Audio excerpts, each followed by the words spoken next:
देश नीति केवल सच्ची और पक्की खबरें। नैनं छिन्दति शस्त्राणि नैन दहति पावकः न चैन क्लेदयन्त्योको न शोषयति मारुतः।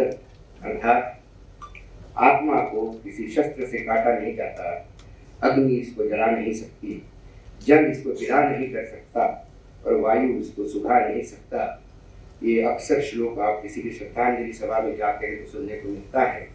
आज मैं उसी श्रद्धांजलि सभा में आप सबको आमंत्रित करता हूँ और मैं स्वयं लोकतंत्र की जो हत्या हुई है इंदौर में उस श्रद्धांजलि सभा में आपका स्वागत भी करता हूँ और अपने मनोलग रखने का प्रयास करता हूँ। आदरणीय मंच और तमाम आदरणीय मेरे सामने खड़े, मैंने कभी सोचा नहीं था कि इस शहर में मुझे इस पोजीशन पे भी बोलने आना होगा, क्योंकि बोलना कैसा है ऐसी उंगली पकड़ के कॉलेज के समय सिखाने वाले राजेश भाई सामने हैं। राजनीति क्या होती है ये सिखाने वाले सज्जन भाई से लेकर अश्विन, मेरी भाभी शोभा जी यहाँ है। 9 अगस्त क्रांतिकारी दिन से मैंने उत्तर प्रदेश से ये व्याख्यान मालाएं शुरू की थी और लगातार पूरे देश में मैं लगातार भ्रमण कर रहा हूँ व्याख्यान देते हुए कि हमें अब लोकतंत्र बचाना है और सबसे पहले संविधान बचाना है। इस सीरीज में कई बार इंदौर से भी आया कि आप इंदौर आएंगे, लेकिन मुझे इंदौर पे विश्वास था। मुझे लगा नहीं, इंदौर इस शहर को मैंने जिया है, इस शहर से मैंने पाया है, इस शहर से मैं बना हूँ, तो मुझे लगा इस शहर की तासीर वो नहीं है कि जहाँ लोकतंत्र की और संविधान की बातें लोगों को समझानी पड़े, क्योंकि यहाँ मतभेद भले ही दो लोगों में, लेकिन मनभेद मैंने कभी नहीं देखे। मैंने विभिन्न राजनीतिक दलों के नेताओं को एक साथ बैठते हुए देखा, उठते हुए देखा, शादियों में जाते हुए देखा, अस्पताल में एक दूसरे के लिए भागते हुए देखा। लेकिन फिर कहते हैं दिल्ली में जब एक वटवृक्ष वैशेला तानाशाही वृत्ति का पनप रहा हो तो उसकी कुछ शाखाएं मेरे इंदौर तक भी आ गई और इंदौर कब विषैला हो गया ये मुझे समझ में भी नहीं आया। इसलिए जब मुझे आदेश हुआ, क्योंकि मैं ये नहीं कहता कि मुझे रिक्वेस्ट होगी, सब लोग बैठे थे और फिर भाभी ने फोन करके बोला कि सभी बैठे हैं और पीछे से अश्विन भाई की जोर से आवाज आ गई, आवे आ जा तो जल्दी। मैंने बोला मैं आऊँगा, व्यस्तता है बहुत, रोज 10 से 12 कार्यक्रम लाइन होते हैं, इसके बीच में लगातार भ्रमण भी होता है तो घूमना मुश्किल होता है। लेकिन मैंने सोचा कि नहीं, इस श्रद्धांजलि सभा में जाना जरूरी है, क्योंकि क्या मैं इंदौर को फिर से, यदि मेरे जाने से उन तमाम इंदौरियों को एक बार फिर से मैं जगाऊं कि हम क्या थे, हम किस लिए नंबर 1 जाने जाते हैं, क्या हम इस देश में लोकतंत्र के करने वाला पहला शहर करके जाने जाएंगे, तो इतनी बड़ी काली माटी के आने वाला भविष्य हमको क्या सवाल है। सवाल है कि क्या कांग्रेस के नेता ने यदि विड्रॉल किया होता तो कोई तकलीफ नहीं थी। किसी ने फॉर्म भरा, किसी की इच्छा हुई, उसने विड्रॉ किया, विड्रॉ नहीं होता वो विड्रॉ करवाया जाता। तो क्या फिर ये सूरत का एक नया प्रयोग था, सूरत जैसा?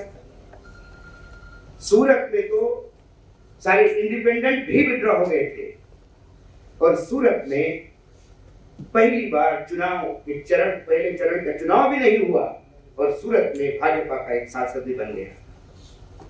मुझे विश्वास नहीं होता कि अब की बार 400 बार विश्व गुरु, सबसे बड़ा ब्रांड, सबसे बड़ा राजनीतिक दल, धन बल में किसी चीज की कमी नहीं है, उसको क्या जरूरत पड़ी है शॉर्टकट लेने की, क्या जरूरत थी?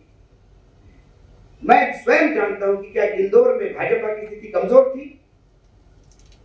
कांग्रेस ने हर चुनाव ताकत से लड़ा है, पराजय भी होती है। काशीराम का उदाहरण दिया, 9 बार डिपॉजिट जब्त करने के बाद उत्तर प्रदेश में आज, उत्तर प्रदेश ही नहीं पूरे भारत में आज बहुजन समाज पार्टी एक चर्चा का विषय है। तो कांग्रेस ने यहाँ राज भी किया, कांग्रेस हार भी गई, कांग्रेस जीत भी जाएगी, लेकिन इतनी बुरी स्थिति नहीं थी कि भाजपा के नेताओं को यह करवाना पड़े। ये हुआ क्यों? क्या सूरत में स्थिति बेकार थी? कतई नहीं। ये क्या हो गया? ये 2024 के बाद जब ये सरकार रिपीट होगी उसका ट्रेलर था। लोकतंत्र के नए मायने आपके सामने प्रस्तुत किए जाने लगे। 2024 में यदि ये वापस आते हैं तो 2024 के बाद संविधान क्या होगा, लोकतंत्र क्या होगा? क्या one nation one party one election की स्थिति में हम चले जाएंगे? क्या आने वाले समय में हमारा तानाशाह कहेगा मैं उसे प्रधानमंत्री मानने को इनकार करता हूं, प्रधानमंत्री मानकर शपथ लेने से या उस चेयर पर बैठने से नहीं होता, प्रधानमंत्री को अपने कुछ कर्तव्य दिखाने होते हैं। यदि आपकी कार्यशाही एक तानाशाही की है, एक तानाशाह का है, तो उसको तानाशाह को तानाशाह ही कहा जाना चाहिए।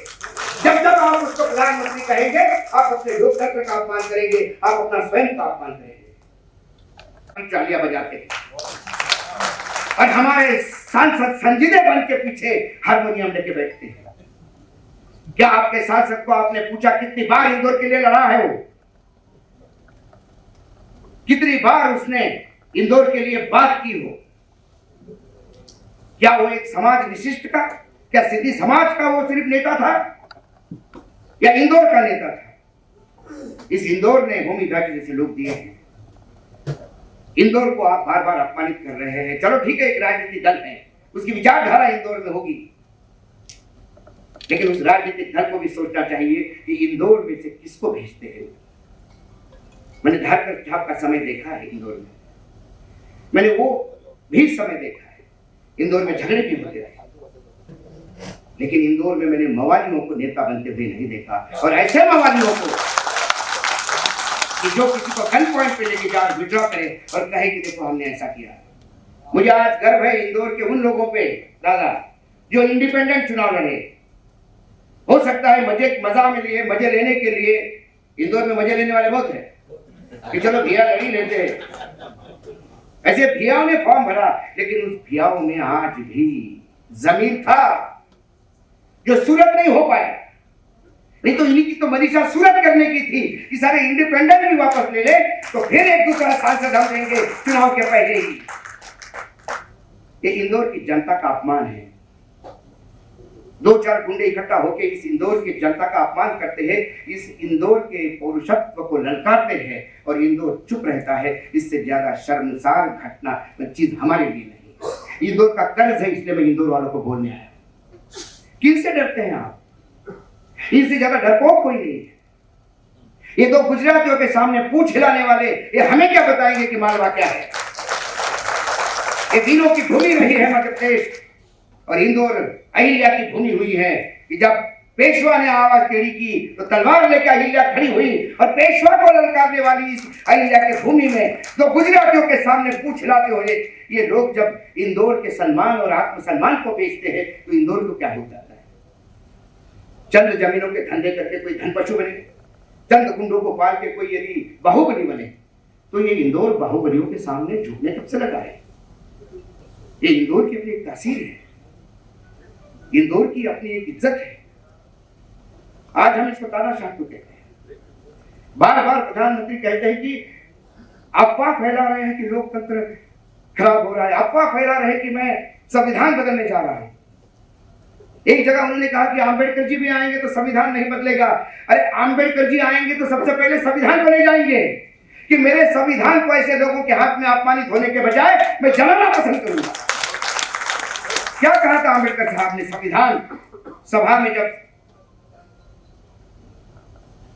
संविधान का ड्राफ्ट मंजूर हुआ? बाबा साहब आंबेडकर ने ड्राफ्टिंग कमेटी के चेयरमैन होने के नाते भाषण दिया। उस भाषण के कुछ अंश यदि आप देखेंगे तो आज नतमस्तक होता हूं मैं उस महामानव के सामने कि उसने सोचा था कि इस देश के 75 साल में वो होगा जो आज 75 साल पहले मैं समझ सकता हूं कि इस देश में क्या होगा। और उसके लिए उन्होंने कुछ आशंकाएं जाहिर की थी, उसके लिए कुछ उन्होंने डर जाहिर किया था और वही डर आज पूरा देश भोग रहा है। देश के सामने वो डर नाक का फना भर के लहरा रहा है। उन्होंने कहा था कि पहली बार हम स्वतंत्रता कब हुए जब हमारे बीच में मोहम्मद बिन कासिम से लेके जयचंद से लेके शिवाजी के साथ लड़ने वाले राजपूत और 1857 के गदर में दूर रहने वाले सिखों तक का उल्लेख उन्होंने किया। उन्होंने कहा कि पहली बार हम यदि पारतंत्र में आए हैं तो किसकी वजह से आए हैं? अपने खुद की वजह से। मुझे डर है कि दूसरी बार भी क्या हम अपने ही वजह से फिर एक बार आजादी की लड़ाई लड़ने के लिए मजबूर होंगे। वो डर कौन सा था? दूसरी बार जाति और पंथ के रूप में पुराने दुश्मन होंगे। विरोधी राजनीतिक पंथ वालों की कई राजनीतिक दल होंगे और वो पंथ को ऊपर रखेंगे या देश को ऊपर रखेंगे, देश के ऊपर पंथ को रखेंगे या पंथ के ऊपर देश को रखेंगे, ये देखने का समय होगा। अगर पार्टियां धर्म को देश के ऊपर रखेगी तो हमारी आजादी दूसरी बार खतरे में पड़ जाएगी। मैं फिर से कहता हूं, यदि पार्टियां धर्म को देश के ऊपर रखेगी तो हमारी आजादी दूसरी बार खतरे में पड़ जाएगी। हमें अपने खून की आखिरी बूंद तक अपनी स्वतंत्रता की रक्षा करनी होगी। धर्म में भक्ति आत्मा की मुक्ति का विषय हो सकती है, लेकिन धर्म जब राजनीति में आता है या राजनीति में भक्ति या नायक पूजा, पतन और अंततः तानाशाह का एक निश्चित मार्ग है। और 2014 से लेके ये जो पूरा प्रपंच है ये शुरू हुआ। 2014 में विकास की राजनीति के लिए लोगों ने मतदान किया। 2014 में लोगों को लगा 56 इंच का सीना आया है, कुछ लेके आएगा। भ्रष्टाचार के कई आरोप लगे थे। अब तो लगता है कि तानाशाह, भ्रष्टाचार ठीक है, तानाशाही से भ्रष्टाचार में पैसा ही जाता है। यहाँ तो आजादी खतरे में आ गई है। यहाँ तो बोलने के लिए भी डर लगने लगा है। बोलने वाले कम लोग हैं और मुझे आज खुशी है कि कम से कम सुनने वाले इतने आ रहे हैं। नहीं तो सब लोग टीवी में सुन के किसके अवकाश नहीं कि स्टेज पे जाके किसी के सामने बैठे पुलिस उनको सुनने गया। मैं देखता हूँ कल ईडी आएगी, इनकम टैक्स आएगा, सीबीआई आएगा, सेल टैक्स आएगा, क्या क्या पीछे आएगा। नहीं कुछ तो नगर निगम वाला टेप लेके निकल जाता है, तेरे घर की नफ्ती करवाऊंगा, पता है योगी जी का बुलडोजर कब घर पे चल जाएगा। और ये डर क्यों पैदा किया हमने? किसको पाला हमने? आज उनके खिलाफ आवाज उठाने वाला कौन है? क्यों नहीं आवाज उठा? लोहिया जी ने एक बार कहा था कि जब सड़कें सुनी हो जाती है तो संसद आवारा हो जाती है। लेकिन तब लोहिया को ये पता ही नहीं था या कभी उन्होंने सोचा भी नहीं होगा। उन्होंने संसद के मायने लोकतंत्र कहा था। जो लोकतंत्र संसद में बैठा होगा और जब सड़कें सुनी होगी तो वो लोकतंत्र और वो सांसद आवारा हो जाएंगी। लेकिन संसद में यदि तानाशाह का दरबार लगेगा तो सड़कों पे आंदोलन होने के बाद भी वो आंदोलन कुचलने जाते हैं। आपने कहा कि हम चुप क्यों होते हैं? दादा, क्या किसान आंदोलन नहीं हुआ? 700 किसान मर गए। क्या इस तानाशाह के कान पे जू भी रेंगी है? ये तो उत्तर प्रदेश के चुनाव थे और चुनाव के हार के डर से कानून वापस हो गए। ये तो ऐसे ही किसान मरते जाते और ये तानाशाह अपने घर में बैठा रहता। नई पार्लियामेंट का उद्घाटन हो रहा है और इस देश के लिए मेडल लेने वाली होनहार हमारी बेटियां इंटरनेशनल इवेंट और ओलंपिक जैसे जगह पे मेडल लेके देश का गौरव करवाने वाली वो हमारी बेटियां इसी दिल्ली पुलिस के जूतों के नीचे रोधी जाती है। उनका गुनाह एक है कि यदि उन्होंने अपनी इस्मत लूटी है, यदि उनके इज्जत पे हाथ डाला है किसी ने और उन्होंने सिर्फ न्याय मांगा है तो एफआईआर दर्ज नहीं होती। सर्वोच्च न्यायालय से एफआईआर दर्ज करवानी होती है। मणिपुर में सैकड़ों वीडियोस, एक वीडियो बाहर निकलता है स्त्रियों को नग्न करके उनकी इज्जत कैसे, और मुख्यमंत्री बेशरम होकर कहता है ऐसे सैकड़ों वीडियो है, मैं क्या करूं। और इस सब पे हमारे प्रधानमंत्री इतराते हुए मणिपुर उनके लिए रास्ते में है नहीं, क्योंकि जहां लोकसभा है उसकी कोई औकात नहीं। इस देश में यदि आप विपक्ष की सरकार है आपके यहाँ, इस देश में यदि आपके यहाँ 40 से ज्यादा सांसद है राज्य में तो ही महिला की इज्जत है। यदि वहां बीजेपी की सरकार है और वहां पर कितने भी सांसद हो फिर महिलाओं की इज्जत नहीं। वहां इज्जत करने वाले गुंडे महिमा मंडित होते हैं। याद करिए गुजरात को, याद करिए यूपी को, कितनी जगह बताऊं मैं आपको। एक संदेश खली क्या हुआ, संदेश खली के लिए हम कहते हैं बहुत घिनौना कांड हुआ। किसी भी राज्य में किसी भी महिला की इस्मत के साथ खेलने वालों के लिए सबसे पहले मौत की सजा होनी चाहिए, ये होना चाहिए। यदि ममता जी वहां पे है, उसके होते हुए ये हुआ है तो ये शर्मसार घटना है, ये निषेध है। मेरे देश के प्रधानमंत्री जब संदेश खाने जाते हैं, उन महिलाओं को मिलते हैं, तो मेरा सीना चौड़ा होता है। मुझे लगता है कि मेरे प्रधानमंत्री ने अपना अभिभावक जाग गया। लेकिन मेरे प्रधानमंत्री मणिपुर पे मुंह क्यों मोड़ लेते हैं? मेरे प्रधानमंत्री हरियाणा की उन जाट लड़कियों के प्रति क्यों उत्साह नहीं दिखाते? मेरे प्रधानमंत्री कर्नाटक क्यों नहीं जाते हैं, जहां सैकड़ों महिलाओं की इज्जत की उनकी फिल्में रिलीज की गई? और प्रधानमंत्री जिसने इज्जत उस गुंडे को जिताओ करके अपील करते स्टेज पे। बाद में अमित शाह कहते कि ये प्रधानमंत्री का क्या लेना देना, वो हमारा सहयोगी दल था, उसने किया, हमारा क्या लेना देना? तो फिर इंडिया गठबंधन में स्टैलिन भी सहयोगी दल था। यदि स्टैलिन के बेटे ने ये बोला कि मैं सनातन धर्म को नहीं मानता, मच्छर जैसा कुचल देना चाहिए, तो फिर राहुल गांधी सोनिया गांधी क्यों माफी मांगे?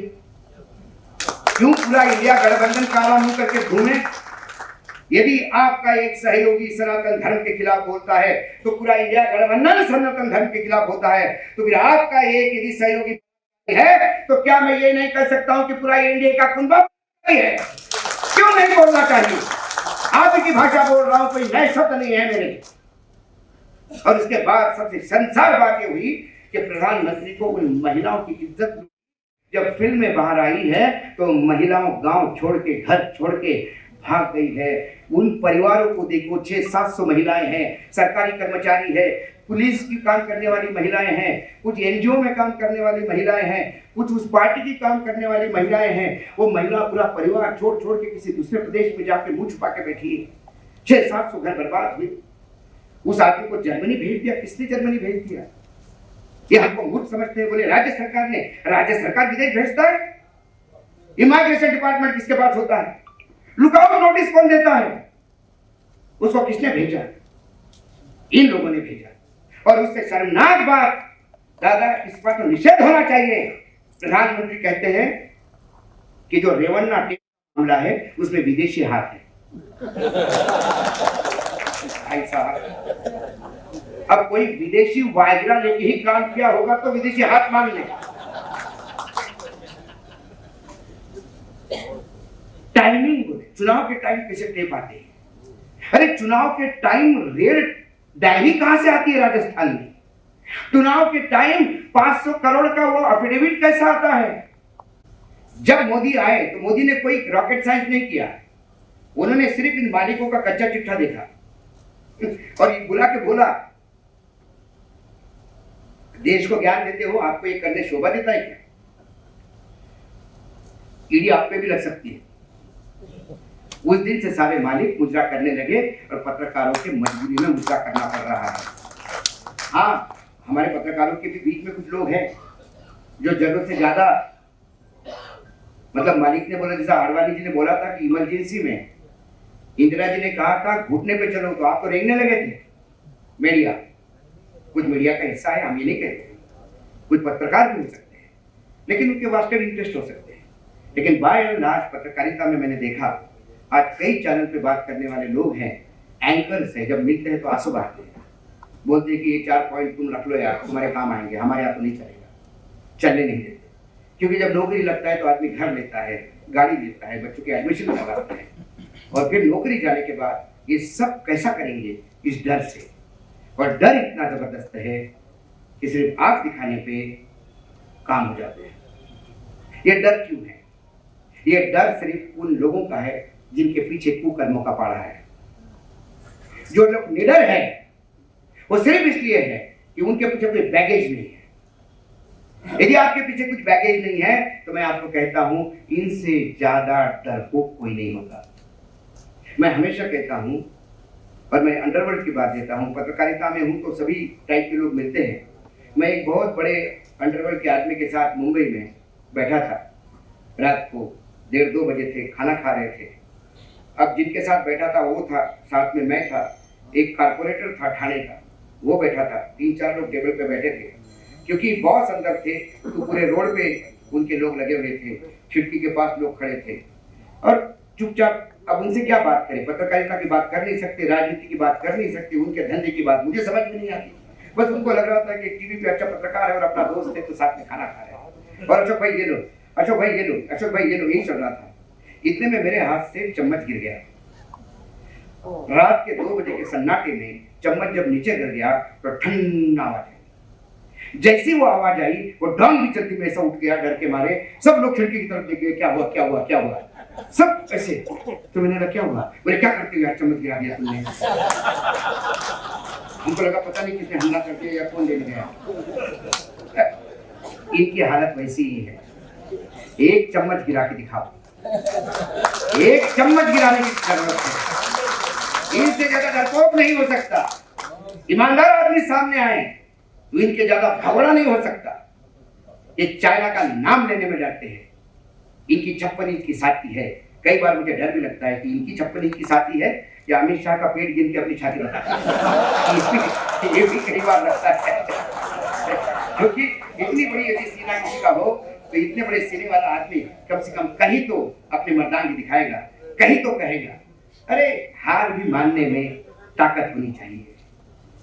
जब बहादुर शाह जफर हार गए तो किसको पूछा क्या हुआ, तो उन्होंने कहा गिरते हैं शहसवार मैदान जंग में, वो तिफ्न क्या गिरे जो घुटनों के बल चलते हैं।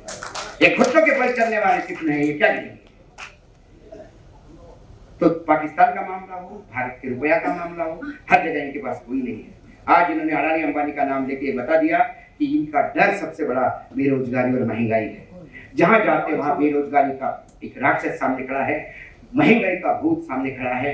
महिला कहती है आपने मुझे, मतलब हास्यास्पद है। एक जब फ्रांस में जब रोम जल रहा था तो किसी ने नीरू बांसी बजा रहा था, और जब फ्रेंच क्रांति हुई तो तब किसी ने कहा कि ब्रेड नहीं मिल रहा हमको, तो रानी ने कहा केक खाओ। उनको ब्रेड और केक में से उनको पता नहीं था कि केक फिर से महंगा होता है। तो हमारे प्रधानमंत्री 16 लाख का सूट पहनते, उनको क्या मालूम है? वो बोलते हैं कि मैंने 700 रुपए का सिलेंडर, इतना सस्ता सिलेंडर दिया। बीपीएल क्या है? 2250 रुपए जिस परिवार की एक माह की इनकम है वो बीपीएल में आता है। अब 2250 रुपए में 700 रुपए कितने भारी होते हैं। ये 16 लाख रुपए का सूट पहनने वाला नहीं जान सकता, करोड़ों के प्लेन में घूमने वाला नहीं जान सकता, अरबों रुपए अपने फोटो पे खर्च करने वाला नहीं जान सकता।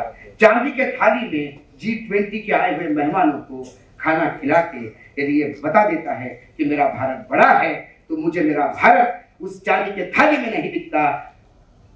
रामनवमी के दिन अयोध्या में जब 20 लाख दिए जलाए जाते हैं, तो दिए में बचा हुआ तेल इकट्ठा करने के लिए जब छोटी छोटी बच्चियां पुलिस की लाठी खाती है, क्योंकि उसी तेल से 2 महीने घर का तेल चलेगा। ये मेरा भारत है। मुझे G20 से सर्टिफिकेट नहीं चाहिए, मुझे चाहिए पूरा विश्व मुझे गाली दे, मुझे पसंद है। लेकिन मेरे देश का अंतिम व्यक्ति यदि 2 टाइम का खाना खाए, ये गौरवान्वित महसूस करते, किस पे गर्व करे। मतलब मैं कहता था कि ये अनपढ़ आदमी है। अनिल भाई एक दिन बुरी तरह से नाराज हो गए, बोले आपको पता है अनपढ़ लोग क्या होते हैं? मेरा किसान अनपढ़ है, ऐसा बादलों की तरफ देख के बताता है पानी कब बरसेगा। उससे बड़ा साइंटिस्ट कोई नहीं है। वसंत दादा पाटिल अनपढ़ ही थे, धीरूभाई अंबानी बहुत ज्यादा पढ़े लिखे नहीं थे। ये कुपड़ है लोग। तो मैंने बोला कुपड़ क्या होता है? नहीं भाई, बोले कुपड़ वो होता है जो गलत पढ़ता है। तो ये अनपढ़ से अपने आप को बड़ा समझता है और पढ़े लिखे को रोज चैलेंज करता है कि मेरा सही है तू गलत है। तो ऐसे कुपड़ से क्या करे? ये मटका लगा के गैस जला लेता है बादलों के पीछे। मतलब ये मैंने कहा ना कि मुझे बार बार, मतलब जब वो राय साहब जो है जन्मभूमि वाले, उन्होंने कहा कि ये विष्णु का अवतार है, और ये वाकई अपने आप को अवतार मानने लगे, ये सिर्फ कपड़े ही नहीं बदलते। तो मैंने कहा कि वो जब गीता में सब कुछ करने के बाद भी अर्जुन की हिम्मत ही नहीं हो रही थी, तब उसने श्री कृष्ण ने कहा कि तू जानता है तेरे साथ कौन खड़ा है? श्री कृष्ण क्या है? श्री कृष्ण उन्होंने कहा कि मैं पेड़ों में पीपल हूँ, जानवरों में सिंह हूँ, इंसानों में मैं अर्जुन हूँ, और अपनी पूरी व्याख्या की। मैंने प्रधानमंत्री तब से अभी अपने आप को श्री कृष्ण समझने लगे। तो वो कहते हैं कि मैं डिफेंस में राजनाथ हूँ, महाराष्ट्र में यादव हूँ, महाराष्ट्र में शिंदे हूँ, मध्य प्रदेश में यादव हूँ, मैं रोड का काम देखता हूँ तो गडकरी हूँ, मैं वित्त में निर्मला हूँ। हर जगह वो होते हैं। तो ये कुपड़ आदमी से जब देश हाथ में जाएगा तो बंदर के हाथ में वस्तुरा है, कितनों को मारेगा पता नहीं। कोई कहते हैं कि आप ऐसे शब्द यूज करते हैं, मैं शब्द यूज करने के लिए मजबूर हो गया हूँ। मुझे मेरे प्रधानमंत्री, देश के प्रधानमंत्री के प्रति मैं उतनी ही इज्जत करता हूँ जितना आम आदमी करेगा, लेकिन एक प्रधानमंत्री पद की गरिमा होती है। जो उस पद पर बैठता है कम से कम उसको अपने आप को उस गरिमा के अनुसार ढाल देना चाहिए, और वो ढालने में अक्षम है तो उसको वो चेयर खाली कर देनी चाहिए। और यदि वो चेयर खाली करने के लिए तैयार नहीं हो तो फिर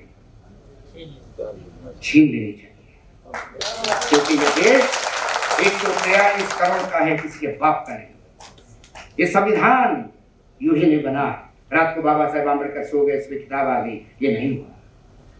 2 साल 11 महीने 2 साल 11 महीने 18 दिन लगातार अथक मेहनत हुई।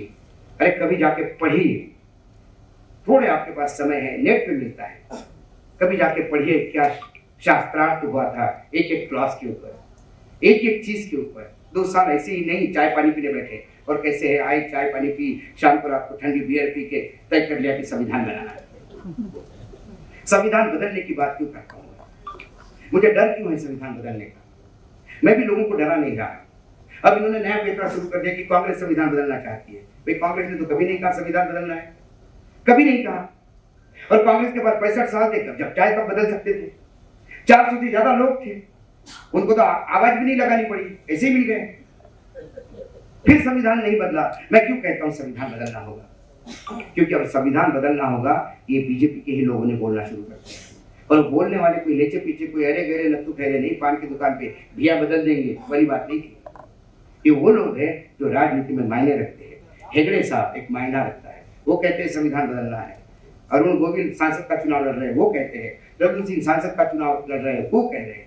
ऐसे कई लोग हैं बड़े ओहदे पे है। और सबसे बड़ा विवेक देवराय इस देश के प्रधानमंत्री के आर्थिक सलाहकार समिति के अध्यक्ष। इस देश की आर्थिक नीति कैसी होनी चाहिए इसकी सलाह प्रधानमंत्री को देते हैं, बहुत बड़े ओहदे पे हैं। वो आदमी यदि ये कहे कि अब संविधान अमेंड नहीं हो सकता, अब संविधान में संशोधन की जगह नहीं, ये संविधान ही बदलना होगा, we will have go back to the drawing board to rewrite the constitution again. जब वो कहता है तो उसके मायने समझिए। वो कहता है कि संविधान तो ब्रिटिश कॉलोनियल पीरियड का था। इस मूर्ख आदमी को कौन बताए कि जब ये संविधान भारत में लागू हुआ तो ब्रिटेन में भी महिलाओं को अधिकार नहीं था। ये संविधान जब लागू हुआ तब अमेरिका में भी कारों को वोट देने का अधिकार नहीं था। एक किस्सा, अभी परसों के दिन मैं किसी चर्चा में बैठा हुआ था पुणे में, तब एक वक्ता ने सुनाया मुझे बहुत। सर्वोच्च न्यायालय, हम सोचते हैं कि न्यायपालिका, दादा आप स्वयं वकील हैं, मैं यदि गलत हूं तो मुझे ठीक करिए, मुझे लगता है कि न्यायपालिका हमारे यहाँ संविधान की कस्टोडियन है। वो संविधान की समझती है, संविधान के फ्रेम में देश को चलाना होता है। नेता कई बार अनपढ़ भी होते, ज्ञान भी नहीं होता। एक डॉक्टर को डिफेंस मिनिस्टर बना दोगे तो क्या जाएगा बेचारा, राइफल और गन का उसको डिफरेंस नहीं समझ में आता है। तब ब्यूरोक्रेसी साथ में होती है, नौकरशाही। कार्यपालिका वो बताती है कि सर ये सही है, ये गलत है, और इसके बाद भी कुछ गलत हुआ तो उसको कोर्ट, न्यायपालिका बताती है कि नहीं नहीं, सरकार का ये निर्णय संविधान के संगत नहीं। लेकिन 2014 से कार्यपालिका विधायिका के सामने पैरों में घुंघरू बांध के नृत्यांगना बन खड़ी होके उसका मनोरंजन कर रही है। और न्यायपालिका के सामने जब चीजें आती है, मैं बहुत दुख के साथ कहना चाहता हूँ, न्यायपालिका भी, वहां पे भी जो लोग बैठे हैं वो कोई मंगल ग्रह या चांद से नहीं आए, वो हम में से ही गए हैं।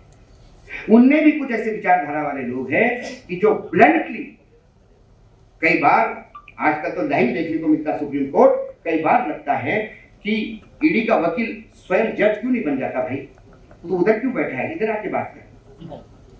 जब ईडी के तरफ से आपको बात ही करनी है तो आप उधर से बात करें। दूसरी बात, न्यायपालिका को भी छपास का और दिखास का रोग लग गया है।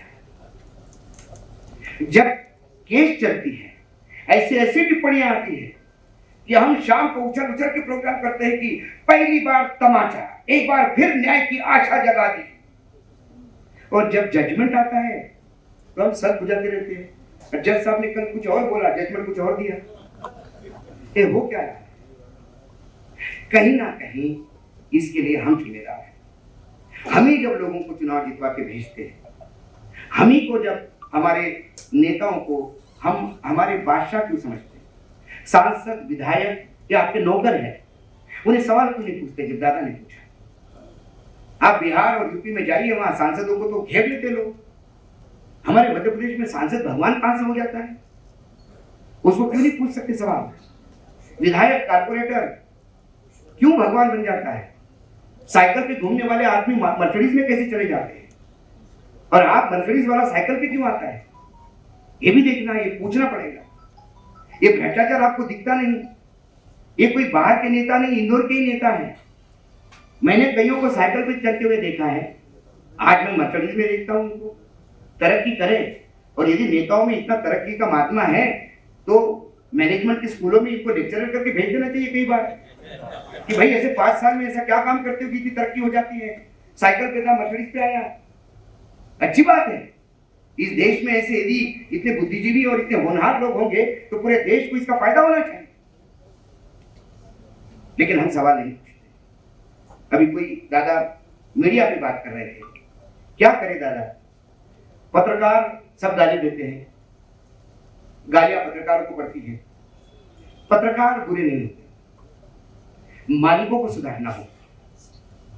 मालिकों ने भी भ्रष्टाचार में कमी नहीं की। मालिकों ने भी, अखबार के मालिक हो, चैनल के मालिक हो, इन्होंने भी खूब पैसा कमाया, खूब गलत धंधे किए।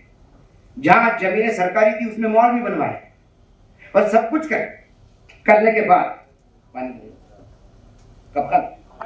वो किस विदेश से आया? वो झूठ परोस रहे हैं और हम ले रहे हैं। वो झूठ परोस रहे हैं, हम ले रहे हैं। उन्होंने सबसे पहले मतलब घिनौना, मुझे ये लगा कि चलो ये आदमी कोई कैसा भी हो, तानाशाही प्रवृत्ति का हो, सब कुछ अपनी जगह पे है, लेकिन क्लीन है भ्रष्टाचार के मामले में। आज ये सत्ता में है, सारे कांग्रेसियों को निपटा दे, सारे विपक्षियों को निपटा दे। जब वो सत्ता में आएंगे तो बीजेपी को निपटा देंगे, कम से कम देश तो साफ होगा। इस सोच के साथ हम रहे हैं। लेकिन बात तो अलग होगी। ये भ्रष्टाचारियों को ढूंढ रहे थे, भ्रष्टाचार के खिलाफ लड़ाई नहीं लड़ रहे थे। ये भ्रष्टाचारियों को चिन्हित कर रहे थे। 17,000 करोड़ साइड को कर, 80 करोड़ साइड को कर, 5,000 करोड़ साइड को कर, 1,200 करोड़ साइड को कर, इन सबको इकट्ठा किया और भारतीय जनता पार्टी में भ्रष्टाचारी प्रकोष्ठ की स्थापना की। और उन सबको उन्होंने वहां इनवाइट किया कि आओ बैठो, सब भ्रष्टाचारी मिलकर साथ में राज करेंगे। कल तक जो भ्रष्ट था आज आपका उप मुख्यमंत्री है। कल तक आसाम का विधानसभा जिसने एक सप्ताह तक बीजेपी ने चलने नहीं दी, वो हेमंत बिस्व शर्मा अब उनका मुख्यमंत्री बना हुआ है। अजीत दादा को उन्होंने फूलों का गुच्छा देके कहा कि दादा आप बड़े देर से आए। कईयों ने मुझे पूछा इसके मायने क्या है, दादा देर से आए। मैंने बोला पता नहीं, 3 दिन पहले तो प्रधानमंत्री ने उनको सबसे भ्रष्ट कहा, आज ये कहते हैं कि सबसे भाई दादा देर से आए। फिर मैंने सोचा, फिर समझ में आ गया, हमारे अमित शाह जी मधेपुरा बैंक में डायरेक्टर थे, जिनका घोटाला 1,600 करोड़ रुपए का था। जब दादा का 70,000 करोड़ का घोटाला आया तो उनका ईगो हर्ट हो गया। 70,000 करोड़, मेरा 1,600 करोड़, ये 70,000 करोड़ किया कैसे जाता है? इसके लिए दादा को बुलाया। ये फैकल्टी बन के गए हैं बीजेपी। तो 2024 के बाद इस यूनिवर्सिटी से निकले हुए नेता 7 लाख करोड़ का घोटाला करेंगे, रिकॉर्ड तोड़। प्रधानमंत्री इतने बौखला गए हैं कि उन्हें ये पता नहीं कि आजकल क्या बोल रहे हैं, और ये बौखलाहट क्यों आती है। बार बार लोग कहते हैं कि अरे यार आप ऐसे ही कहते हो। ये बौखलाहट इसलिए आ रही है कि इंटेलिजेंस उनके पास भी है। हम भी भ्रमण कर रहे हैं, हम देश को देख रहे हैं, वो भी देश को देख रहे हैं। उन्हें भी पता है अब की बार 400 पार नहीं 200 पार का लफड़ा हो रहा है। और इस बौखलाहट में कल तो उन्होंने अति कर दी। एक बंदरिया की कहानी बहुत पहले बिरबल सुनाया करते थे। अकबर ने बिरबल को पूछा, बच्चा प्यारा या जान प्यारी? बीरबल ने कहा कि जान प्यारी। अकबर ने कहा नहीं, बच्चा प्यारा, बच्चे के लिए मां कुछ भी कर सकती है। बीरबल को बोले बताओ, एक हौद में एक बंदरिया लाई, साथ में बच्चा लाया, पानी छोड़ा, ये कहानी सबको बताओ।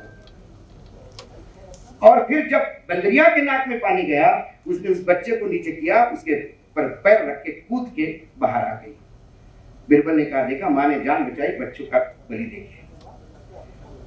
कल से मुझे लोग पूछ रहे हैं कि अडानी अंबानी का नाम क्यों लिया प्राइम मिनिस्टर ने, प्रधानमंत्री ने? मतलब बंदरिया के नाक में पानी गया, बंदरिया के नाक में पानी गया, इसलिए बच्चों को पैरों के नीचे रोल के कूद गए। अरे दो हमारा किरीट सोमैया बेचारा ईडी के ऑफिस में चला जाता है और बोलता है कि सुनील तटकरे बहुत पैसा खाया है, तुरंत एक्शन लो, और वो ले लेते हैं। दलदार कोल घोटाला, एक्शन लो, ले लेते हैं। किरीट सोमैया जो आप सांसद भी नहीं है, उसकी इतनी अहमियत है। मुझे लगा मेरे प्रधानमंत्री की तो बहुत अहमियत है, प्रधानमंत्री तो देश चलाते हैं और पक्की पकड़ है। प्रधानमंत्री ने मंच से कहा, अंबानी अडानी ने काला पैसा, काला धन बोरे भर भर के टेम्पो में डाल के कांग्रेस को दिया है। कितना लिया कांग्रेस बताए। ईडी ने तुरंत अंबानी अडानी की रेड करनी चाहिए, क्योंकि इंफॉर्मेशन प्रधानमंत्री ने दी है।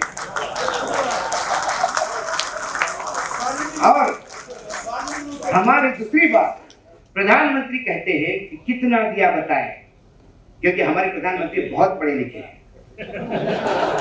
उनका कोई वो हिस्ट्री में अल्टीमेट है, ज्योग्राफी में उनका कोई हाथ नहीं पकड़ सकता, भूगोल में, और संस्कृत वेद, उनका संस्कृत का एक श्लोक बहुत फेमस है, लोग सुनते हैं। ऐसे कई चीजों में प्रधानमंत्री बहुत माहिर है, और खुद को बनिया और व्यापारी कहते हैं, तो गणित में तो जबरदस्त होनी चाहिए। तो कुछ नहीं कहना, राहुल गांधी को 2 महीने चुप रहने का कितना पैसा मिला, इसका सीधा हिसाब है। 2014 से लेकर 2024 तक प्रधानमंत्री को चुप रहने का अडानी और अंबानी पे जितना पैसा मिला, उसके हिसाब से 2 महीने का निकाल लें, आंकड़ा भी सामने आ जाएगा। क्या है, पूरा पार्लियामेंट रुक गया था, हिंडनबर्ग रिपोर्ट, और प्रधानमंत्री मौन थे, ये सब कुछ हुआ ही नहीं। उनके अपने दामाद के बारे में बात हो रही थी, उनके अपने गोद लिए गए बच्चे के बारे में बात हो रही थी। अब सवाल क्या है? सवाल ये है कि मोदी जी का एक स्टाइल रहा है कैंपेन का, वो हमेशा सब्जेक्ट उछालते हैं और सारा विरोधी उस सब्जेक्ट के पीछे लग जाता है, और जो मुख्य इशू होते हैं जनता के, उसको छोड़ देते हैं। इसलिए जनता भी सोचती है कि विपक्ष भी हमारे लिए कुछ नहीं कर रहा, जाए। मैं आपको थोड़ा पीछे ले चलता हूं। गुजरात में जब तीसरी बार चीफ मिनिस्टर के लिए वो चुनाव लड़ रहे थे, तो गुजरात में बहुत भयावह स्थिति थी। गोचर की जमीन अडानी को दे दी थी, किसानों की आत्महत्या थी, पानी 1000 फीट पे भी पोल्यूटेड आ रहा था, कच्छ में पानी के लिए हाहाकार था, पूरा गुजरात तपा हुआ था। तीसरी बार की एंटी इनकम्बेंसी थी, पूरी बीजेपी कांग्रेस चुनाव के लिए लड़ रही थी, और प्रधानमंत्री ने मामला उछाला सोनिया गांधी के इलाज का खर्च। कांग्रेसी सारे इलाज के खर्च के चक्कर में लेते, 15 दिनों घुमाते रहे इलाज के खर्च में, और झूठ बोलना तो उनके लिए मतलब 2014 से पहले ही जब मुंह खोला तो झूठ ही बोला है, सच तो निकलता है। तो जब उन्होंने कहा कि ये एक अखबार में छपा है, लोगों ने उस अखबार का ग्रैब लेके अखबार वाले को पूछा, उसने बोला मेरे यहाँ नहीं छपा। फिर किसी ने कहा कि अखबार में नहीं छपा, बोले नहीं, यूएन पीटीआई ने दिया। पीटीआई वालों ने एक प्रेस रिलीज जारी किया कि हमने पिछले 6 महीने में कोई इलाज के खर्चे पर खबर नहीं दी। बोले एक आरटीआई एक्टिविस्ट ने निकाला, वो आरटीआई एक्टिविस्ट भी सामने आया, उसने कहा कि मां मैं ये आंकड़े हैं, आप कहाँ कौन से आंकड़े दे रहे हैं, खर्च तो हुआ, आंकड़ा कोई भी हो। उनको लगा ये फेल। फिर दूसरा मामला उछाला 50 करोड़ की गर्लफ्रेंड शशि थरूर की पत्नी को, क्योंकि जब विपक्ष की पत्नी, बहू, बेटी हो, उनकी कोई इज्जत नहीं होती। इनकी मातृशक्ति तब जगती है जब इनको माताओं से और महिलाओं से वोट चाहिए होता है। शशि थरूर के 50 करोड़ गर्लफ्रेंड करके इतना वाहियात कमेंट करने के बाद भी प्रधानमंत्री के उसका जवाब कांग्रेसी फिर 15 दिन देते रहे। वो मामला भी दब गया। और आखिरी सप्ताह प्रधानमंत्री ने बिना किसी शर्म के एक कागज दिखाया रैली में, और ये प्रधानमंत्री कार्यालय का कागज है। गुजरात का सरक्रिक ये प्रधानमंत्री पाकिस्तान को देने जा रहा है। जब तक नरेंद्र मोदी के जान में जान है, मैं ये इंच भूमि नहीं जाने दूंगा। लोग तालियों की खड़खड़ाहट। अब 10 साल से प्रधानमंत्री जी वहां बैठे हैं। भाई साहब, वो कागज ढूंढिए और मनमोहन सिंह को जेल करवाइए, मनमोहन सिंह को जेल। इस देश में मैं दावे के साथ कहता हूं कि मुस्लिम लीग भी सत्ता में आई तो भी इस भारत भूमि का एक इंच किसी को नहीं देगी। सभी देशभक्त हैं, आपने ठेका लेके नहीं रखा है देशभक्ति का, क्योंकि आपको झूठी बोलना है। हाँ, प्रधानमंत्री ने एक बार जरूर सच बोला, और उन्होंने कहा, क्योंकि हमारे भी ऑफिस में हम कहते कि प्रधानमंत्री हमेशा एक रिसर्चर मेरा आया, बोले सर पार्टी दो, प्रधानमंत्री ने आज सच बोला। अब आप बोल नहीं सकते कि प्रधानमंत्री झूठ बोलेंगे। तो मैंने बोला क्या सच बोला, बताओ जरा, निकालो वीडियो। तो प्रधानमंत्री किसी को बता रहे थे इंटरव्यू में कि जब मैं एक बीजेपी का वर्कर था और जाना पड़ता था कहीं है, तो रिजर्वेशन तो वो था नहीं, तो जनरल डब्बे में चले जाते, और जनरल डब्बे में खड़ा होने की जगह नहीं होती, तो हम लोगों को हाथ देखते हैं। मैं बोलता था जरा हाथ देखो आपका, और जब मैं लोगों का हाथ देखता तो लोग मुझे जगह देते बैठने को, चाय पानी की व्यवस्था करते, और लोग हाथ देखते। मुझे हाथ देखना आता नहीं था, मैं ऐसे ही बोल देता था। पहली बार सच बोला, लेकिन पहली बार ये भी बोला कि वो झांसेबाजी का एक छोटा पैकेज था, अब एक बड़ा पैकेज दिल्ली में बैठा है। आज भी ये हाथ ही देख रहे हैं, और आज ये 143 करोड़ लोगों के हाथ देख रहे हैं, और ऐसे ही झांसे दे रहे हैं। इसलिए आप झूठ बोलो, आप उद्योगपतियों को मदद करो, सब अपने जगह पे। आप कहा कि जब ओबामा आए तो उन्होंने मनमोहन सिंह को एक किताब भेजी। अब हमारे जो बाहर के विदेशी जो राष्ट्रपति होते हैं, वो भी हमारे देश के प्रधानमंत्री की औकात समझ के गिफ्ट देते हैं। तो मनमोहन सिंह जी के समय किताबें मिलती थी, आजकल शाले आम ये सारी चीजें मिलती हैं। तो उस किताब पे ओबामा ने लिखा था, from the oldest democracy to the biggest democracy. लेकिन वहां सीताराम येचुरी थे, उन्होंने वो पन्ना देखा, उन्होंने कहा mister president, we are biggest, that is true, but you are not the oldest. तो उसने कहा हाउ कम, कैसे? तो उन्होंने कहा आपने 1962 में कालों को वोटिंग का अधिकार दिया, और मेरे देश में 10 साल पहले 1952 में अधिकार हमने दिया था, ओल्डेस्ट भी हम। बाबा साहब आम्बेडकर ने भी यही कहा कि संविधान, लोकतंत्र ये हमारे लिए नया नहीं। उन्हें बुद्धिज्म को कोट करते हुए कहा कि वहां संविधान था, वहां बुद्धिज्म में तो पार्लियामेंट भी है, वहां वीटो पावर भी है, वहां चर्चा भी है, वहां अमेंडमेंट भी है, वहां सब कुछ है। लेकिन फिर ये गायब क्यों हुआ? क्योंकि फिर धीरे धीरे राजनीति में धर्म हावी हुआ। मुझे अजीब, कई बार मुझे लगता है कि या तो प्रधानमंत्री ने समझ लिया है कि देश के सारे लोग मूर्ख हैं, या कि देश के सभी लोगों ने इंटरनेशनल एंटायर पॉलिटिकल साइंस में डिग्री ली है, यही समझ के वो लोगों को ज्ञान देते हैं। वो बार बार कहते हैं कि राम लला के प्राण प्रतिष्ठा में न्योता देने के बाद भी ये लोग नहीं आए, सोनिया गांधी, राहुल गांधी नहीं आए, ये सनातन के विरोधी है। उद्धव ठाकरे सोनिया गांधी के डर के मारे आए, ये सनातन धर्म के विरोधी है, ये राम लला का अपमान करते हैं। ठीक है, प्रधानमंत्री माय बाप एक्सेप्टेड, ये सब सनातन धर्म के विरोधी है और इनका विरोध करना चाहिए, ये देशद्रोही है, सब ठीक है। मुझे ये बताएं, बाबा साहेब आंबेडकर को भारत रत्न क्यों दिया? क्यों दिया बाबा साहेब आंबेडकर को भारत रत्न?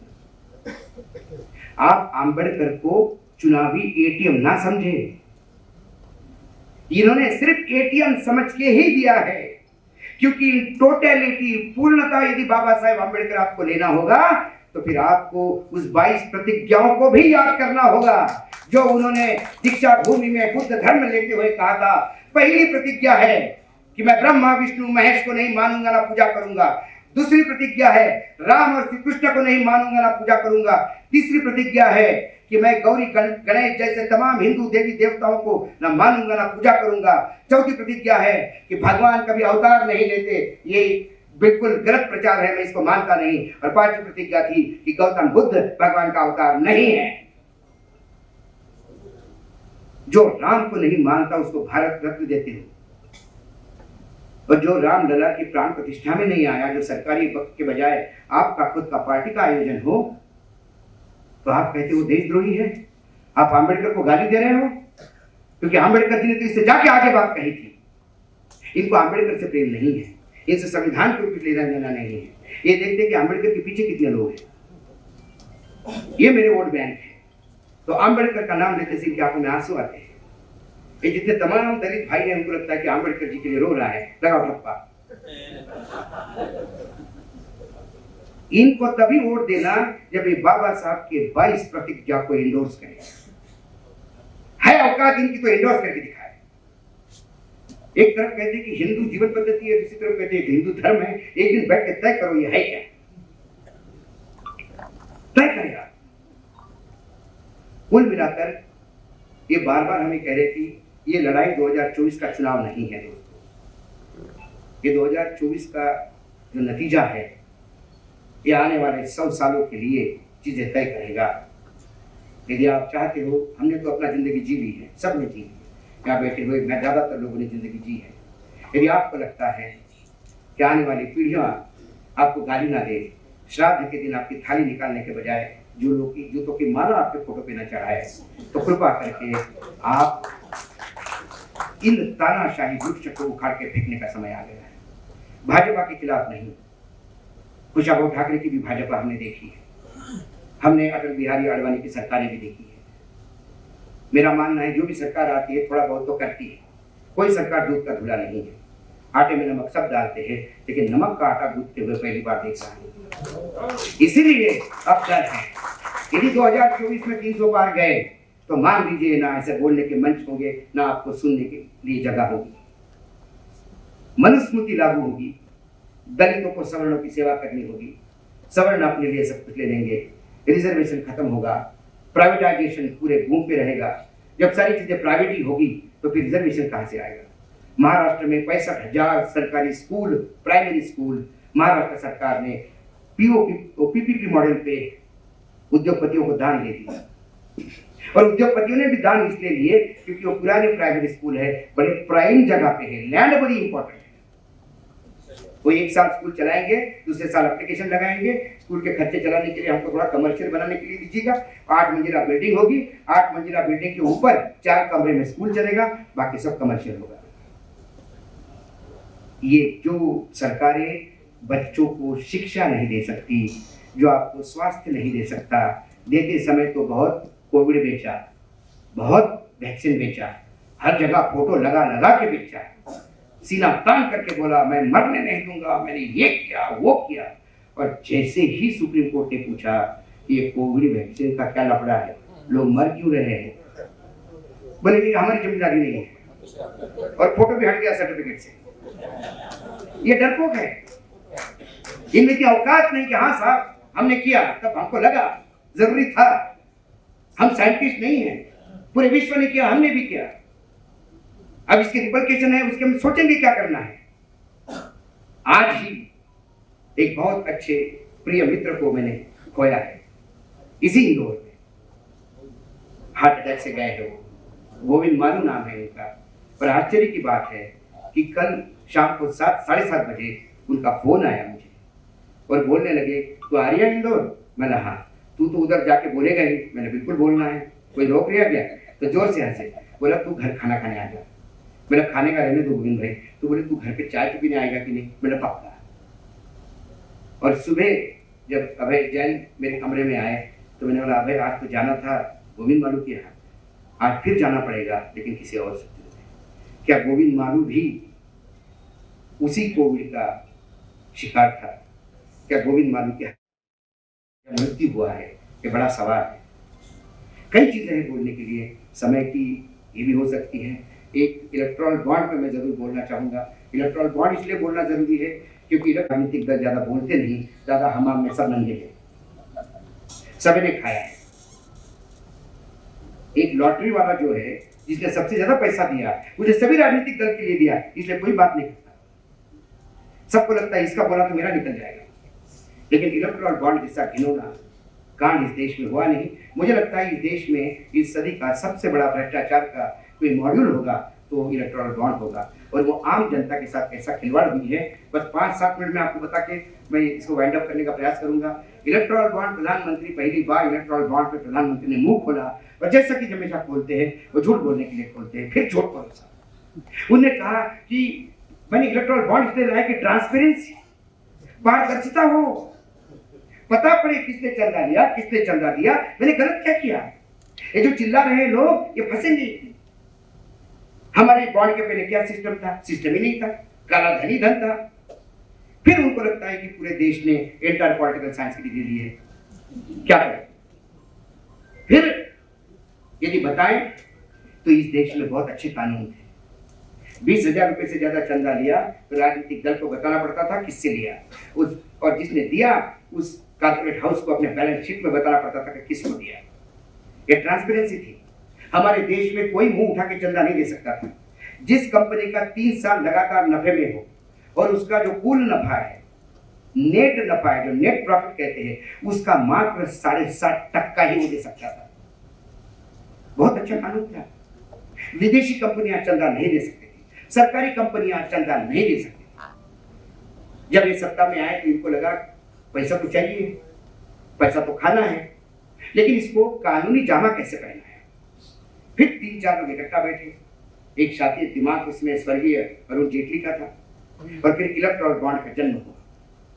अब ये बॉन्ड का ऐसा हुआ कि 5 महीने तय किए, उसमें 10 दिन के लिए बॉन्ड खुलेंगे बेच के लिए। सिर्फ एसबीआई बेचेगा। जो बॉन्ड खरीदेगा वो सिर्फ एसबीआई को पता होगा, किसी को नहीं पता होगा। वो किसको देगा वो राजनीतिक दल भी नहीं बताएगा किसने बॉन्ड लिया। और जो प्रधानमंत्री कहते हैं कि मैंने पारदर्शिता लाई है, उसी प्रधानमंत्री के तत्कालीन वित्त मंत्री पार्लियामेंट 2017 का बजट में कहते हैं कि गोपनीयता बहुत जरूरी है, गोपनीयता नहीं होगी तो फिर उद्योग कैसा देगा तुमको चंदा। उसके बाद 2018 से लेकर 24 तक लगातार सरकारी वकील एफिडेविट पे एफिडेविट देते रहे कि साहब गोपनीयता नहीं भंग कर सकते, बता नहीं सकते किसी को। ये बोला, फिर सरकार ने कहा कि राइट टू इंफॉर्मेशन के राइट नो, तुमको अधिकार है। बोले नहीं, जनता को अधिकार नहीं। किस पॉलिटिकल पार्टी को क्या मिला? जब सुप्रीम कोर्ट ने ठंडा चलाया तब ये नग्न सत्य सामने आया। और ये चोर, बताओ, चोर पकड़ा जाने के बाद बोलता है मैं तो घर में ये इसलिए घुसा था बताने के लिए कि आपके घर चोरी हो सकती है। मैं पकड़ा थोड़ी गया। ये मतलब अति हो गया। और किस किस से पैसे लिए? जो कंपनी का टर्नओवर 10 करोड़ नहीं है, जिस कंपनी का प्रॉफिट 1 लाख है, वो 50 करोड़ चंदा देता है। 33 कंपनियां हैं, 1 लाख करोड़ 7 साल में 33 कंपनी का घाटा है। 1 लाख करोड़ 33 कंपनी ने 7 साल में खोया है। उन 33 कंपनी ने 340 करोड़ रुपए बीजेपी को चंदा दिया है। कहां से आया? दवाइयां का कंपनी जिसके सैंपल फेल हो गए। कैसे कैसे सैंपल? लाइफ सेविंग ड्रग है। हार्ट अटैक आता है, आदमी गोली खाता है ये सोच के कि जिंदा रह जाएंगे, और आदमी मर जाता है। आदमी बोलता है किस्मत हमारी, तुम्हारी किस्मत खराब थी कि ये दवाई गलत थी। सन फार्मा जैसी कंपनियां 1 साल में 7-7 बार सैंपल फेल होते हैं। वो 50-50 करोड़ का चंदा बीजेपी को देते हैं, उन पर कोई एक्शन नहीं होती। ये आपके साथ जीवन का सौदा करता है। ये मौत का सौदागर पहले कहा था, ये फिर एक बार साबित हो गया कि ये मौत का सौदागर है। ये उन लोगों को पैसा लेता है। गवर्नमेंट ऑफ इंडिया ने पहली बार कुछ कंपनियों की लिस्ट निकाली। ये कंपनियां फ्रॉड है, मनी लॉन्ड्रिंग करती है, हवाला ट्रेडिंग करती है, इससे दूर रहे, पब्लिक इससे झांसे में नहीं आए। हमें लगा कि चलो कुछ तो अच्छा काम हुआ। आज तुम पब्लिक को दूर रहने के लिए कहते हो और उन्हीं कंपनियों से बीजेपी ने भी चंदा ले लिया। ये नहीं समझ में आता। इनकम टैक्स की रेड करो, नोटिस दो, इनकम टैक्स की रेड सेटलमेंट करने के लिए पैसा दो, ईडी की रेड होती है सेटलमेंट के लिए पैसा दो, आदमी जेल जाता है सेटलमेंट के लिए पैसा दो। ये एक्सटॉर्शन मनी था, ये वसूली था, ये फिरौती थी। और एक अंतिम मैं आपको बताता हूं एक घिनौना सच। गौ माता का बता दो। एक गौ माता वाला एक दलित परिवार ने जब नाम की लिस्ट आई तो गुजरात के कच्छ के एक गांव के दलित ने भी चंदा दिया, समझ में आया। पत्रकार उसके घर गए कि भाई तू इतना दलित गरीब और तूने इतना बड़ा चंदा दे दिया। तो जो सत्य सामने आया मैं आपको बताऊंगा, 1 मिनट का है। उस दलित की जमीन सरकार ने दी थी उसको, क्योंकि वो लैंडलेस था। गुजरात में कानून है और ये भी कानून है कि ये जब जमीन बेचेगा उसमें से 40% फिर सरकार को वापस करेगा। वो जमीन क्यों बेचता? वो अपना 6 लोगों का परिवार था, वो जमीन में अपना काम कर रहा था, लेकिन वेल्सपन नाम की कंपनी उसी जमीन के आसपास अपनी फैक्ट्रियां लगा रहा था। उसे जमीन की जरूरत पड़ी, वेल्सपन के लोग गए, हमको ये जमीन चाहिए। उन्हें बोला ले लो मालिक, इसका रेट कौन तय करेगा? कलेक्टर तय करेगा, कानून है। कलेक्टर ने रेट तय किया 76 करोड़ रुपए। वेल्सपन ने कहा ज्यादा है, छोड़ दिया। 1 साल का लिमिट है, 1 साल के बाद फिर लोगे तो आपको फिर रेट तय होगा। 1 साल को 15 दिन कम थे, एक डिप्टी कलेक्टर आता है, उस दलित परिवार को बुलाता है और कहता है ये जमीन किसने दी तुमको? बोले सरकार ने। बोले सरकार ने जमीन दी, अब वो उद्योगपति खरीदना चाहता है तो भेज दो उसको। जिस दिन वो सरकार को लगी कि देना जरूरत है तुमसे फ्री में दी थी, फ्री में ले लेगी, कुछ नहीं मिलेगा। तो बोले आप बताओ क्या करें? बोले तुम इसको जो पैसा देता है ले लो। 16 करोड़ में डील हुई, 16 करोड़ में वो चला गया। एक छोटा सत्य है उसका। 16 करोड़ उनके खाते में आ गए। वेल्सपन के डायरेक्टर, बीजेपी के जो लोकल नेता, जो तहसील अध्यक्ष, जिला अध्यक्ष, सब इकट्ठा होकर रात को दारू पार्टी करते थे। रोज दलित को बुलाते थे। वो दलित आके जमीन पर बैठा, बोले नहीं ऊपर बैठ सोफा सेट पे, तू करोड़पति हो गया, हमारे बराबर आ गया, 16 करोड़ है ना अकाउंट में? बोले हाँ। 3-4 बार पार्टी में गया, दोस्ती की उससे, और उसको एक दिन डायरेक्टर कहता है मुझे बड़ा डर लगता है भाई तुम्हारा। बोले क्या हुआ? बोले इनकम टैक्स को जिस दिन पता पड़ा इतना ज्यादा पैसा तुम्हारे अकाउंट में है वो जब्त कर लेंगे। बोले भाई साहब कैसे जब्त करेंगे? सरकार ने दिया पैसा है, कलेक्टर और ये सब आप थे। बोले नहीं वो सही है, पैसा गलत नहीं है, लेकिन इनकम टैक्स जब्त कर लेगा। अब उसको छुड़वाने में सुप्रीम कोर्ट तक लड़ना पड़ेगा, 8-10 साल लग जाएंगे, पैसा छूट जाएगा, लेकिन फिर सुप्रीम कोर्ट तक लड़ना, पैसा कहाँ से लाओगे? तो बोले भाई साहब ये तो बड़ी आफत होगी, आप बताओ क्या करें? बोले इसको सरकार में इन्वेस्ट करो, निवेश करो। तो बोले बताओ साहब काहे में पैसा लगाए? बोले एक सरकार की नई योजना आई, इलेक्ट्रॉल बॉन्ड, वो खरीदो। उस बापड़े से 11 करोड़ रुपए के बॉन्ड खरीदे।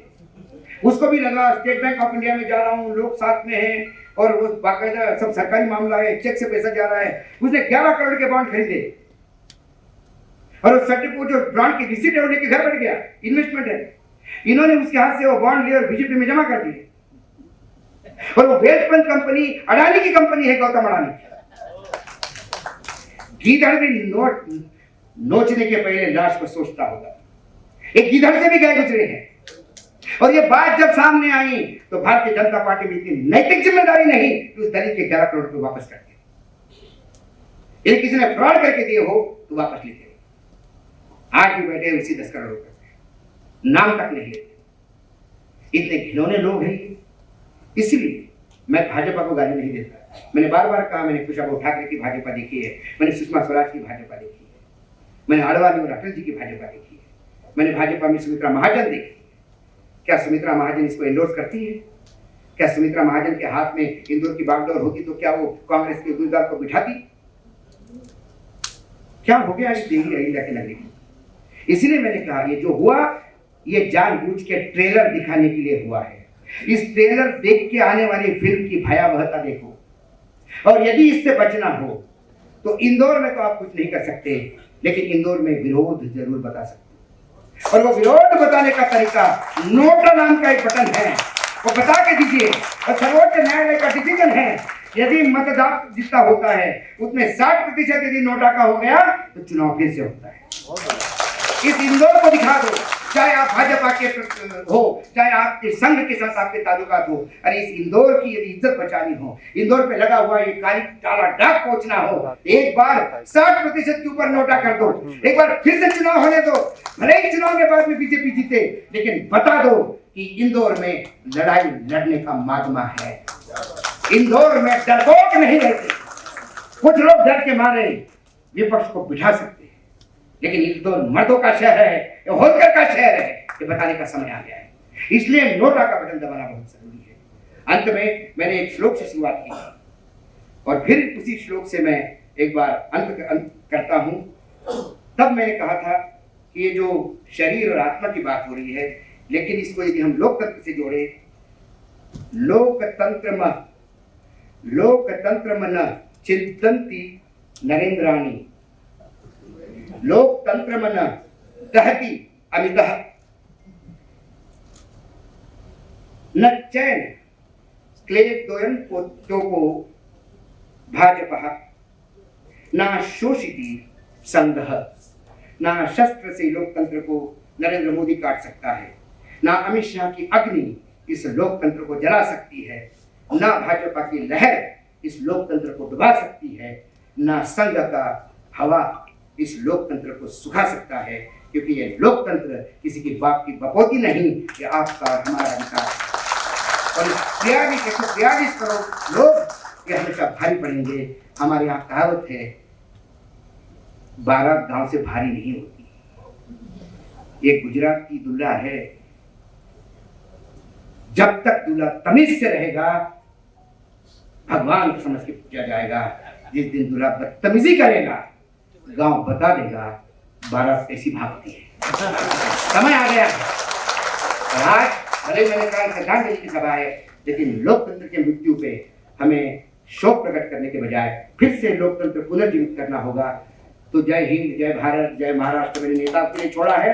मैं फिर एक बार नारा लगाता हूं और ये नारा मुझे आप लोगों से भी चाहिए, ताकि ये गूंज इंदौर के तमाम वासियों के कान में जाए और फिर 4 तारीख को जो नतीजा है उसमें दिखे कि इंदौर में मर्द भी रहते हैं। जय लोकतंत्र, जय लोकतंत्र।